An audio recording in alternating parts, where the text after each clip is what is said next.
Yum. Fantastic. That So is good. why 8 years in a row, this is the most ordered old-fashioned cocktail. Really? So it is. It's obviously a fan favorite. And if you think about it, right, any of the restaurants you go to, especially the steakhouses, Yeah. you know, a lot of anything with the meats, Mhm. you're always going to see a version.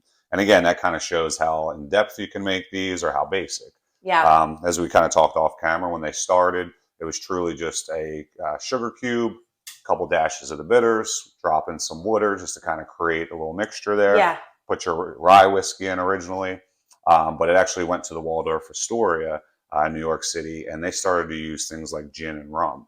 So it really kind of transformed the drink. And now what you see is just bitters have kind of gone out of control. There's every flavor of bitters. So sometimes lavender, there'll be walnut. So there's a lot of different flavors on top of what you had mentioned. Yeah. The infusion of smoke, because then you can use different woods.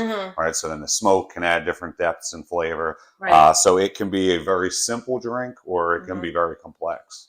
And the beauty of this is that you can get as creative as you want, and no one's going to tell you otherwise. Have you ever had it with one of those ice cubes, like a spherical ice cube? Yeah, so I have the square and the sphere makers, absolutely. And I think I was telling you as well, I have the the glass, the man has covering. The man has tools. He's got the tools. It's when it's your favorite drink, you have to be prepared, right? You come to my home, you know that you're going to be offered one because they're that good. And speaking of prepared, I wanted to give Justin some sustenance. So I asked him what he likes with his old fashioned. He said he loves a good charcuterie board. So I hope I lived up to that. I toasted some cashews. I've got some cheese here. Actually, it's like a cow's milk cheese with Tennessee whiskey. Some prosciutto. And I've mentioned this before. If you take any thinly sliced charcuterie meat and you put it in the oven at say 375, it'll turn into a chip. This is not breaded or fried. It's just a crispy chip.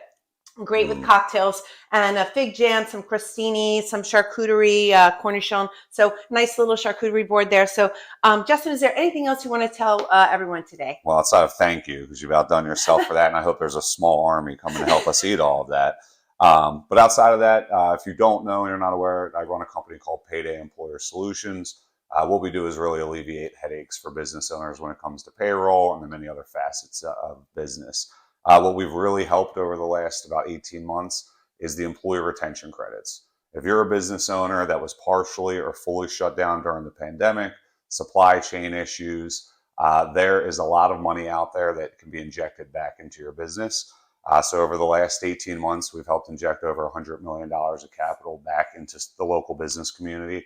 So it's something worth your time to at least have a conversation, find out if you're eligible for it.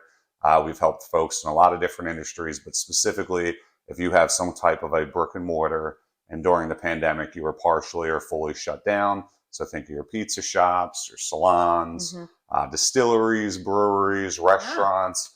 These are all doctors' offices. People that couldn't see the same amount of people, obviously their revenue was impacted, but you could still have had a good year.